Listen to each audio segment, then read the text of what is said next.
تيسير مصطلح الحديث ولا سبق نمبر 43 کې نن به مونږ الرحلة العلمية الرحلة في طلب الحديث طلب حدیث د پر علماء چې کوم اسفار کړی دي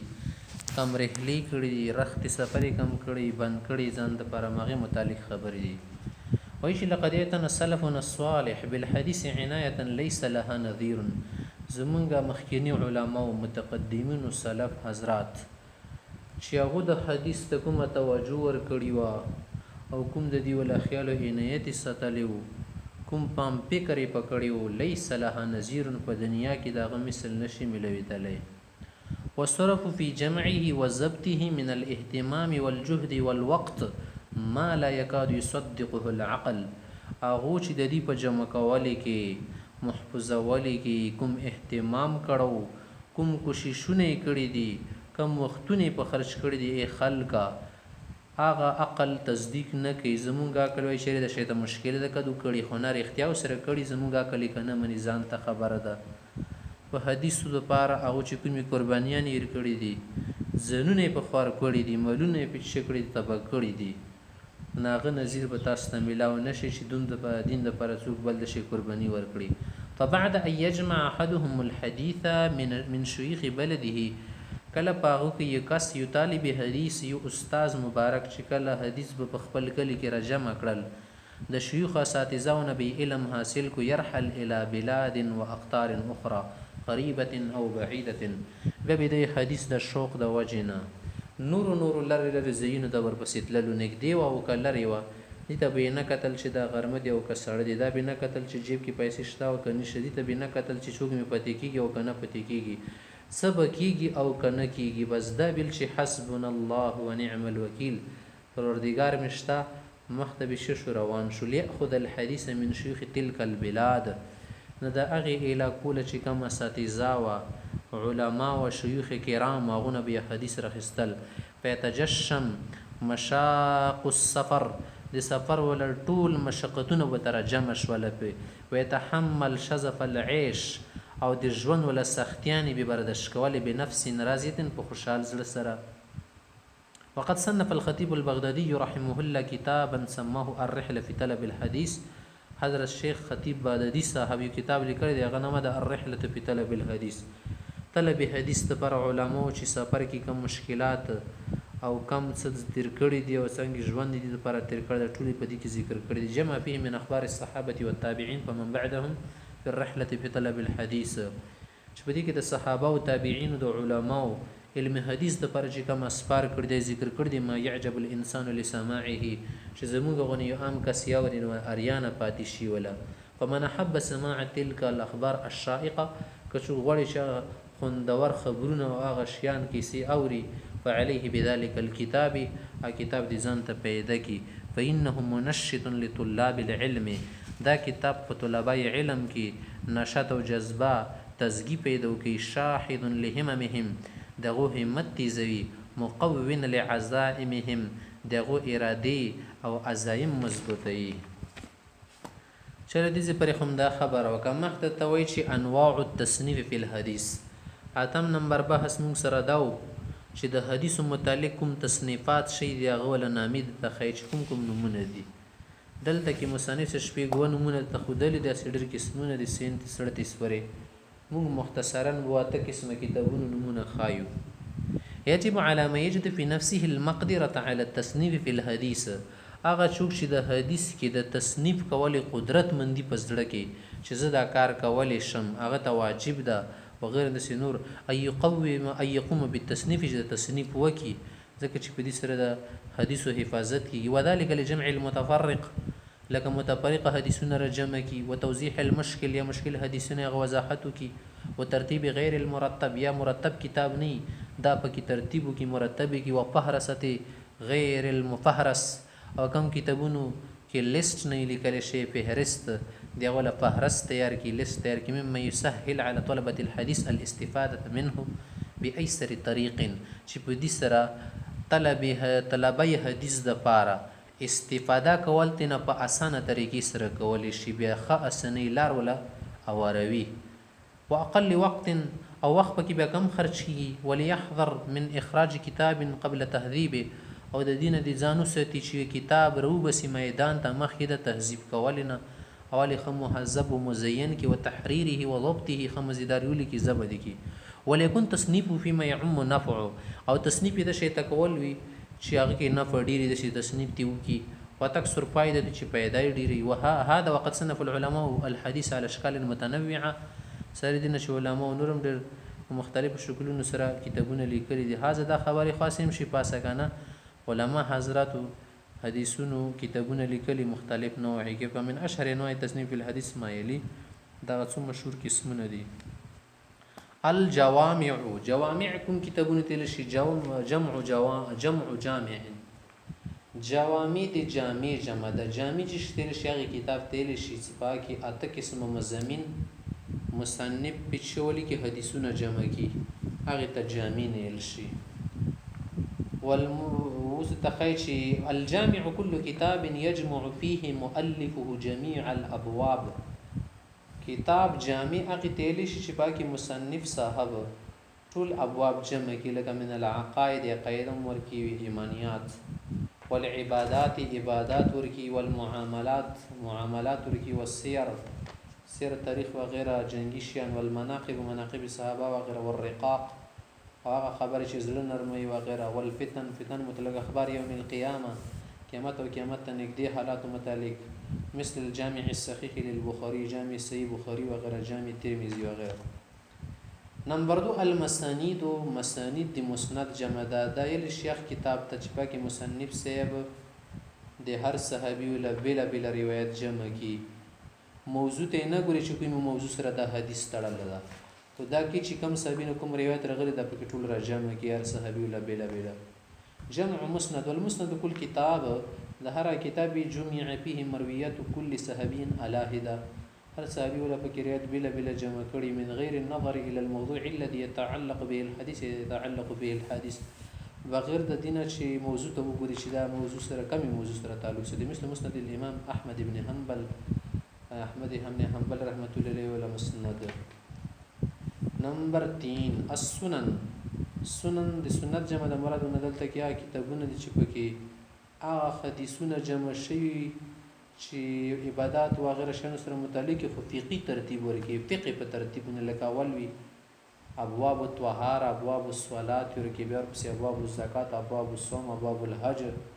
ابواب البيوع ابواب النکاح ابواب الطلاق د شی ته اخره پوری. السنن وهي الكتب المصنفه على ابواب الفقه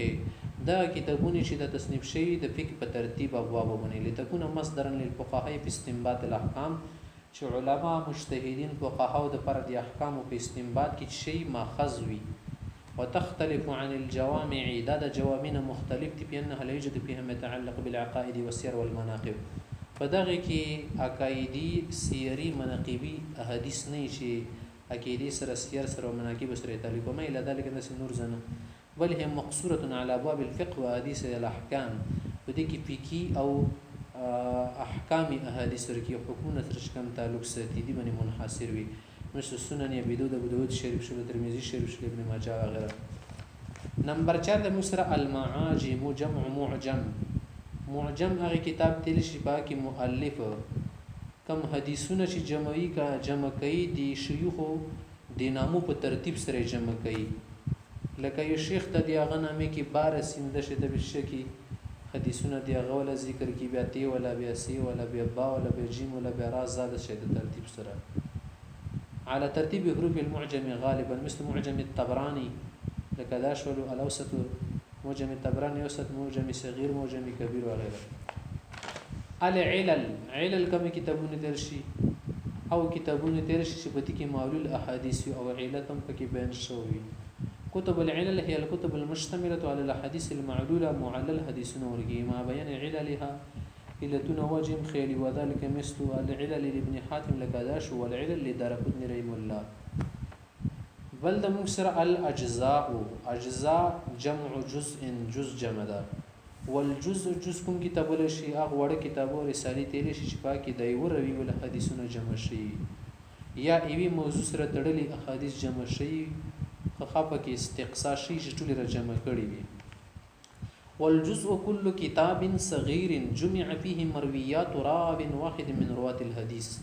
د حدیث پر راویانو کې د یو راوي ولا ټول روایت پکې جمع شي یا غتل شي جز ټوکړه حصہ یا او جمع فيه ما يتعلق بموضوع واحد على سبيل الاستقصاء. خپ کې را جمع کړي استقصاء استيعابي کړي پکې د وی موضوع سره تړلي حدیث جمع کړي مثل جزء رفع اليدين في الصلاه للبخاري رحمه الله. الاطراف اطراف د طرف جمع د طرف نه مراد هر هغه کتاب د تصنیف دی چې کې مصنف سیټ شو کې د حدیثونو ولا شروع یا اخري حصے ذکر کوي مانز ولا ابقایا حصے ته تخپل پاته ولګي شعر د فلانه حدیث تدی ولا بقایا الفاظ دا جوړيږي. كل كتاب ذكر فيه مصنف طرف كل حديث الذي يدل على بقيته. دا را کتاب چې مصنف کې د حدیث ولا یو حصہ ذکر کی بقایا حدیث پاته خپلونه لګي. بیا غنبت ثم يذكر اسانيد كل متن من المتون. بیا د هر متن ول اسانید پکې ذکر کړي اما مستوعبا یا مکمل او مقیدا له ببعض الكتب یزن کتابونه پر شي کې وتل شي د بقایا سند په دي کې ګوره مثل تحفه الاشراف بمعرفه الاطراف للمزي رحمه الله د مزي سیب لیکل. بل کتاب د مصر المستدرکات جمع مستدرک. مستدرک هغه کتاب تیر شي چې په دي کې مصنف بل کتاب باندې کار وکي دا هغه ول چې کوم حدیثونه پاتې شي دی هغه په شرط جوړیږي هغه بس نه لیکلي سو واجب بندي دی هغه شرط موافق یا سره جوړ خوري دایره جمع کې چې چلو دا پکې نور جمع کې شي مستوعب شي. المستدرك كل كتاب جمع به مؤلفه کتاب درشي مؤلف پکې رجمه کې له حدیث التي حدیثونه استدرک له کتاب اخر بل کتابونه استدراکی کړي تلفی کړي منصفات شي وغيرها من مفاتت ولا شرط مطابق وي خپات شي مثل كتوي المستدرك على الصحيحين لابي عبد الله الحاكم النشابوري دي ولا شو. والمسر كتابون نمد المستخرجات. مستخرج هغه کتاب تیر شي په دي کې مصنف دیو بل سړي کتابو ولا حدیثونو شو کې تخریج وکي لکه هغه کتابو ولا سړي ځان طرف ته کم سند ذکر کړی دي کنه هغه خاص ذکر کړی د خپل اساتذاونه دا کس لګیا شي باغه باندې بل کتاب ولیکي ماغه شاندي خو سند د ځان طرف نه ذکر کی لکه دي سره هغه کس شریکو په شیخ کې ځکه دي د یو شاند شیخ نه سبق ویل یا شیخ نه پس بل شیخ کې سره شریکو دی ولا استاد سو امغه ولا کس سره شریکو. جمع مستخرج. والمستخرج كل كتاب نرى كتاب خرج فيه مؤلف وحديث كتاب لغير من المؤلفين يبل مصنف كان دي غول حديثون كتابي باغبن التخريج وكي تخريج تل شي لکه یو کتابي اګه ته حوالی رو بس وغيرها بسند لنفسه خپل طرف نه سندونه من غیر طریق المؤلف الاول اكون مؤلف يغول سند پکې نه وروړي خپل وروړي ويربما اجتمع معه بشيخ کله شیخ یو سره جمع شوی زکه د شی ته کوي او من فوق یا پاسه شي مثل لکه دا کتاب سره المستخرج على الصحيحين لابن نعيم الاصبهاني رحمه الله دی ولا کتاب مخدم سره بل بحث ته المبحث الرابع صفه روایت الحديث. د حدیث ته روایت کول کومه طریقای صفت مغخای. المراد بهذه التسميه دين سمرد صفه روایت الحديث. المراد بهذا العنوان بیان الکیفیت التي يرى بها الحديث. دین مراد دی حدیث ولا کیفیت وی چې په کوم کیفیت سره تا د حدیث روایت کړی یعنی چې محادث وغیرہ کم روي وي. والآداب التي ينبغي التحلي بها او تنا آداب مراد چې هغه سره ځان مزیل کول چې ځان سړی په مزینه کې متحلی کی ځان په خيسته کې هغه آداب تنا مراد چې اصلي کی او مې تعلق بذلك نور شي متعلق شرني. وقد تقدم شيء من ذلك في المباحث السابقه بقایا چې کوم خبري زنه خطيري شي په مخې بحثونو کې ویلې کومه بقایا دلته حاصله کوي. نمبر 1 13 شو. نمبر 2 ته هل يجوز روایت الراوي من كتابه اذا لم يحفظ ما فيه. آیا روي تدا جایز سي خپل کتابونه روایت وکي چې کله محفوظ کړي نه شيان پکې او چې هاذا امر نه اختلاف فيه العلماء دي کې علماء اختلاف کړي فمنهم من شدد فافرط زنه په ډېر تشدید کړي دي افراط کړي دي زیاته ومنهم من تساهل ففرط زنه په کې تساهل د نرمینه کار خستیده تفرید شولو تفریط معنا دی چې یو کار کې سختی په کار ته غوره ونه کې. افراط معنا دی چې سختی سوره په کار نه زیاته او کې خانه شوله. ومنهم من اعتدل ځنه کسانو اعتدال نه کار خاص دي، دا کسان به متبری فتوسطه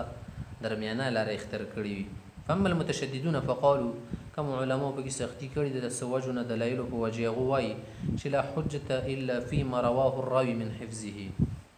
چې کم روایت روي د خپل حفظ او ضبطینه بیان کې هغه حجت وي. روي ذلك عن مالك وابي حنيفه وابي بكر السيدلاني الشافعي، دا د علماء قول دي. نمبر 2 واما المتساهلون فقوم رووا من نسخ غیر مقابله باصولها، ځنه د کسان چې هغه د نسخونه روایت کوي چې هغه په اصل سره تا کتلی نه وي، چیک د نه وي کړي، کمپیرینګ دی نه وي کړم، د شی ته موازنه دي سره کې نه کړه، بیا نقل کوي. دا چا کړي د شته ابن لهيع علي ابن لهيع رحمت الله علیه شو غیره. واما المعتدلون المتوسطون درمیانه خلق خیر الامور اوسطها، او د شی ته کړي وهم الجمهور، د جمهور حضرت اکثر علما حضرات په قول غوي اذا قام الراوي في التحمل والمقابله بما تقدم من الشروط، کروي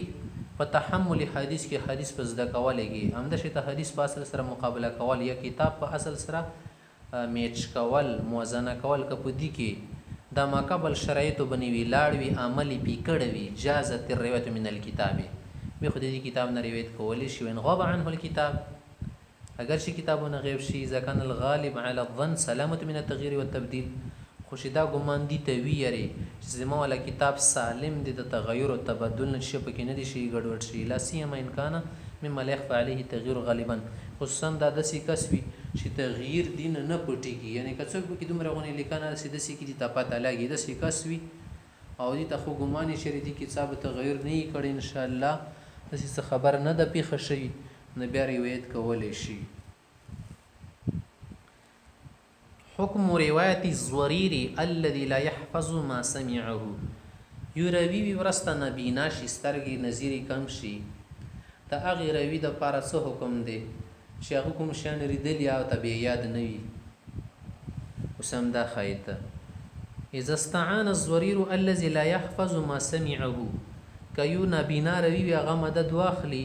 هغه شیانو په محفوظول کې چې کم د محفوظول نشي او ری کنه او محفوظول نشي پتی کې دا چانه مدد واخلي بثقه یو سکر وینه اعتماد واخلي هغه باندې باور وکي په کتابه الحديث الذي سمعوا، د حدیث په لیکل کې چې کم دی ردلی او ضبطي په ضبط کول کې او محافظت علی الكتاب، او د کتاب په حفاظت کې دا غنه مدد واخلي، لکه یو روي د خپل باندې شد نبینا ده خپل باندې لیکل کول شي نه کسي انا حفاظت کول شي، خو بل کس سره دي چې شی جوړي دوستي تعلق وي بجندي خو معرفتي سره ارس ماغه ته لګي ارس او ته ماغه چې کې محفوظوي دی مدد کوي په داسې شیانو کې، نه دا چې کم ضریر روي د اعما یعنی کوم څه د نبینا دا څه کول شي روایت کول شي کنه شي کوله، همدا چې توحتات عند القراءه عليه قرات پټم کې احتیاط هم کړی به حيث يغلب على ظنه سلامه من التغيير، شي دي خو ګمان شي دي کې تغیر نه دي شي صحت روایت عند الاکثر، اکثر علماء چې به دي ولا روایت صحیح وي. ويكون كالبصير الامي الذي لا يحفظ، دا بس به د هغه امي په شان دي شو چې سترګور وي نبینا نه یو خو محفوظول صرف نشي بس لیکل کوي، حفظ نشي کولای خوشیان لیکي او لیکلی نه از د بل شابني لیکي خو نور حاضر وي کنه ارڅ خواوري. نمبر 4 روایت الحديث بالمعنى وشروطها، حدیث مفهوم بیانول او معنا بیانول دا څنګه دي جایز دا کنه دي جایز هم د شی ته د دې ول څه شرطونه دي، کم کسب په معنا سره حدیث بین او کم کسب نه بیني. وای چې اختلاف سلف په روایت الحديث بالمعنى، روایت الحديث بالمعنى د حدیث مفهوم بیانول دي کې د علما سلف اختلاف دي، فمنهم من منع زنوي چې ما بیانوي ومنهم من جوزها جنې چې بیانول شي. فمنعها فريق من اصحاب الحديث والفقه والاصول منهم ابن السيرين وابو بكر الرازي رحمه الله. ابن سیرین رحمت الله علیه ابو بکر رضی صاحب دومره کړی دا ان سنور اصحاب فقه او حدیث دی غوای چې حدیث بالمعنى بنا بیانې سوګ. واجزها جمهور السلف والخلف من المحدثين واصحاب الفقه والاصول منهم الائمه الاربعه، لكن اذا قطع الراوي باداء المعنى اکثر علما محدثین فقها اصولیین همده شیطه ائمه اربعه همده شیطه جمهور سلف خلف متقدمین متأخرین حضرات وای چې حدیث بالمعنی صحیح ده. څه معنا مفهوم د حدیث بینول شي خدا شرطه چې د کم معنا ادا کوي دا به صحیح ادا کولی شي ګډه وډه نه وي صحیح وي زیاته کمه پکې نه کوي. وچ ثم ان من اجاز الروایت بالمعنى اشترط لشروط به کوم علما جمهور روایت بالمعنى اجازت ورکړي د سیمو تکي نه لري کړي هغه د پر شرطونه لګولي چې دغه د شرطونو مطابق وي کس علبی بیانې وهي هغه د شرطونه دي موږ سره دوه شرطونه پکې خصوصي دي. نمبر 1 ان يكون الراوي عالما بالالفاظ ومقاصدها چې د کم روي وي یا بیانون کې دا به د الفاظونه او د الفاظو مقاصد او معانی نه خبر وي پوي وي چې هغه نه خامنه رو بسل شي. نمبر 2 ان يكون خبيرا بما يحيل معانيها چې کم معنی حواله د ور کوي کنه هغه نه به خبر وي پوي وي د سینا چې اسی به ظاهري الفاظونه معنی را اخلي. هذا كله في غير المصنفات دا خو صورت مسله ده کنه چې تصنیف نه. اما الكتب المصنفه فلا يجوز روايه شيء منها بالمعنى چې کوم د کتابونو دي تصنیفات دي خو روایت بالمعنى نشي کولای الفاظ تل لیکل شي دي وتغيير الالفاظ التي فيها كما الفاظ بكون كان بمعنى غير شيء بمعنى لان جواز الروايه بالمعنى كان للضروره اذا غابت عن الراوي كلمه من الكلمات. دا روایت بالمعنی ضرورت په هغه ټیم کې و چې کتابونه نو لیکل شي یا بل لیکل شي خو وبونه ډېر بنا پیدو چې تا کم به ملويدو نه هغه ټیم کې ځنه د کې سړی د ذهن یو نیم ټکه اوزي کنه یو نیم ټکه الفاظ وغیرہ نه لفظ رکشي په هغه ټیم کې به دا سړی دغه لفظ د پاره یو بل لفظ ذکر کولای شي یو بل معنا او تر وړل شي د سی لفظ ضرور چې هغه هم معنا وي نه دا صحیح د خو اوس فارش لیکل شي د اوس روایت بالمعنی څه مطلب نه جوړیږي. اما بعد تثبيت الاحاديث في الكتب سبهتبون کې لګل شي دي فليس هناك ضروره لروايه ما فيها بالمعنى اوس د معنی سره حدیث ذکر کول ضرورت نشته. هذا سرد دين نور داده چې ويم بغیر الراوي بالمعنى چې کوم راوي بالمعنى هغه تفکر دی یقول بعد روايه الحديث حدیث روایت کول نه بد شي او كما قال عليه السلام ينحو او شبهه يد شي ته وي چې دا دی هغه په شان دي جوړیږي دا لکه څنګه چې ویلي دي لکه څنګه چې ویلي معنا هو به حکومت پته نشته خو لکه د شیطان نګدي مې معنا جوړیږي. اللحن في الحديث وسببه په حدیث کې د غلطي کې دلی د لحن کې دلی سوجه کې دلی شي دا تخای. اللحن في الحديث په حدیث کې لحن کول غلطي کول کله کله لفظ یو شان دی بل شان دی وای. اللحن في الحديث أي الخطأ في قراءته في قراءة غلطي کول وابرز اسباب اللحن استا كم واضح اسباب دي التخای. نمبر 1 عدم تعلم النحو واللغه سړي چې نحو صرف او د لغت ولا علم نه زده عربي نه خبر نه ادب عربي نه دا پکې غلطي اکثر کوي. ځنه ځکه شای مرفوع راشي د منصوب وي یا منصوب رغلي مرفوع وي پته نه لګي به معنا بدلېږي کنه یام د شی ته یو شی فاعل مفعول جوړیږي د فاعل جوړ کی یا مفعول له جوړیدل دی نو مفعول ما هو جوړ کړلو یا نور ډیری وجه کېدل شي. فلا طالب الحديث ان يتعلم من النحو واللغه دمر لغات نحو ذکي ما يسلم به من اللحن والتصحيف چې د اللحن وغيرها نه دي ځان بچ کی په دمر بس ضروري نه ده چې ځان نه ماهر پکې جوړ کی. فقد روى خطيب سے نقل کړ دي عن حماد بن سلامه طرف نقل هغه چې مثل الذي لا يطلب الحديث ولا يعرف النحو مثال د اخسړي چې حدیث خو زده کوي ورپسې سر یو خو نحو وته نه زده کړي مثل الحمار د خر په شان دي عليه مخلات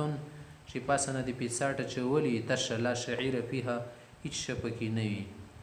نه پیدا نه کی تشبوري شو د شه د ویل ک تشپیږي نه په غلطیا نه کی خوان نه کی. نمبر 2 الاخذ من الكتب والصحف چې بس براه راز د کتابونو نه صحیفونه کتابونو نه شانز د کوي چې استاد ته نه کینی چې استاد ته کینی ته نزد کړه و کی خپل سره شانز د کوي د شه د ډیر کم سره استاد جوړي خپل سره باندې استادي خو نه کیږي چې تا دنیا کې څوک ګوره هغه د استادانو لاس ضرور نیولې بغیر د استاد نه یو شی نه زده کیږي که ته وایې چې زه په پښتنو زده کوم، په د پښتنو کې شاید زده شولو که نه چې پښتنه دې ونه وکړله. په دنیا کې یو فن داسې نشته چې خپله سره زده کړی وي، بل ته ورکې ضرور کسې وایي دا د داسې شی نیسي. یو سکوټر څه چلی هغه به شال زده کوي، څنګه چلول شي، کلچ به څنګه نیسي، بریک به کوم ټیم کې لګوي، گیر به کله دویم دریم ایر کوي، کله به نه ایر کوي، سلیټر به څومره ټیم کې څومره ایر کوي، کوم ځای باندې به څنګه ایر شي، کوم ځای باندې به څنګه ایر شي، کله به نوټل کېږي. دا به تو زده کړي وي چونه خپله سره ور وخې جیواله نه غړي د متعي سر به د دوه شوي وي، دوه سره به شوي وي. همدا شی ته که یو سړی مشین چلی د جامو وله خپله سره د لګې شي ګوتو کې به ستن نه وتلي، جامې به ګاډې واډې پرې کړي او ګنډون به ډېر بادرنګ صدرنګ شي، صحیح به نه کړي جوړ کړلی. همدا شی که یو سړی زه مستري یم ښه دیوال به درله جوړ کړمه چې مخکې استاد نه زده کړه چل طریقه، ټول دیوال به کوږ شي، رکوع او سجدې ته به لاړې، خلکو به ډېر رکوع سجدې وکړي، خال به لاندې کړي. په همدا شی ته که یو سړی وایي چې زه پلانی شی کوم نه شي کولی، مشکله ده. همدا شی ته د علم د داسې چا زده کړی وي استادانو نه به ضرور زده کړي، خو وروسته ځینې خلک ډېر بیا بېوفا شي، علما اساتذه شیوخ پرېږدي، وایي چې زه خپله باندې مجتهد یم، زه خپله پوه شوی یم، ما په خپله سټډي کړې ده، یوه سره مې طبیعت نه لګي، ټول عقیدې غلطې دي، صرف زه صحیح یم. دا دروغو خبره ده. الاخذ من الكتب والصحف وعدم التلقي عن الشيوخ، شيوخ علما اساتذهونه نه کیږي. د مر بنا مخکې تېره شي ان لتلقي الحديث وتحمل عن الشيوخ طرقا، چې د علماونه د حدیثو زده کولې او اوچتولې زده کولې راخیستلې خپلې طریقې دي. بعض اقوام بعض ځنه مضبوطې ځنه کمزورې، ورنقو تلک الطرق مضبوطه طریقه پکې ده د سماع من لفظ شیخ نه واوري، القرات علیه ته ولا اوروي، وعلى المشتهل بالحديث کم سره چې حدیثونه وایي ته پکار دی. يتلقى حدیث رسول الله صلی الله علیه وسلم من افواه اهل المعرفه والتحقیق، چې حدیثونه دغه چا نزده کی چې هغه د معرفت ولا خلک علم او عرفان او تحصیل وي، تحقیق او تحصیل وي، د سیار سړي نماز د کې غړي وړي بوزده کی، حتی اسلام من التسخيف والخطا، چې د تسخيف او غلطۍ نه د تخریب نه بشي. ولا يليق بطالب الحديث، هذا سي طالب حدیث ته نه د لایق په خو سره نه لګي، ايعمد الى الكتب والصحف، بس کتابونه باندې اعتماد وکي، خپل سره لګه سره بيزده کی، بس کتابونه نشانو چتای دي خو ډېر مفهومات جوړېدل شي، ځنه ځکه به معنا جوړي کتابتونه بل خستي فياخذ منها اغنى برواخلي ومانا ويروى عنها نقل کوي او يروى عنها ويجعلها شيوخه خپل شيوخ وګرځي، بین بذلك تكسر اخطاؤه، اسره دي غلطيان ډېرېږي او تصحيفات. ولذا قال العلماء قديما، ځکه علماء مخکې ویلي چې لا تاخذ القرآن من مصحفي، هغه سړي نه قرآن مزده کو چې په خپله باندې زده کړي یا نیم چانه اورېدلې پوره شاګردي نه یې کړي، ولا الحديث من صحفي، هغه چانه مزده کو حدیثونه، صرف حدیثونه هغه کتابونه سټډي کړي وي یا نور تراجم وغیره په ذریعه سره شي کړي وي، شیان حاصل کړي وي.